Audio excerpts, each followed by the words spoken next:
দিনটা ছিল জামাই ষষ্ঠী। বাড়ি থেকে এতটা দূরে থাকার দরুন কোনো বছরেই আর সময় সুযোগ হয়ে ওঠে না আজকের এই দিনটা বাড়িতে গিয়ে কাটানোর জন্য।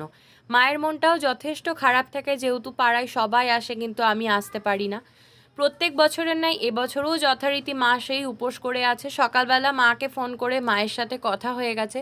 অন্য বছরটা যেমন তেমনভাবে কেটে গেলেও আজকের দিনে এই বছরটা একটু অন্যরকম। সকাল থেকে দিদার মনটাও প্রচণ্ড খারাপ, যেহেতু বাবা থাকাকালীন কোনো কোনো বছর বাবাও চেষ্টা করতো আজকের এই দিনটা মামার বাড়িতে গিয়ে সময় কাটানোর জন্য। যাই হোক, এখানে মাকে খুশি করতে মায়ের আবদারে তার জামাইয়ের জন্য অল্প কিছু আয়োজন করেছিলাম। বানিয়ে দিয়েছিলাম ভেজ ফ্রাইড রাইস, পটল ভাজা, স্যালাড, চিংড়ি মালাইকারি, চিকেনের একটা আইটেম, টমেটো আমসত্ত্বের চাটনি, পাঁপড়, আম আর সাথে দইও ছিল। ওকে সাজিয়ে গুছিয়ে দিয়ে আমিও অল্প একটু টেস্ট করে সন্ধ্যাবেলা এখন চলে এসেছি রুটি তরকারি বানাতে। বাইরে ওয়েদারটা ঠান্ডা হলেও ঘরে কিন্তু বেশ গরম। দেখা হচ্ছে নেক্সট ব্লগে, টাটা।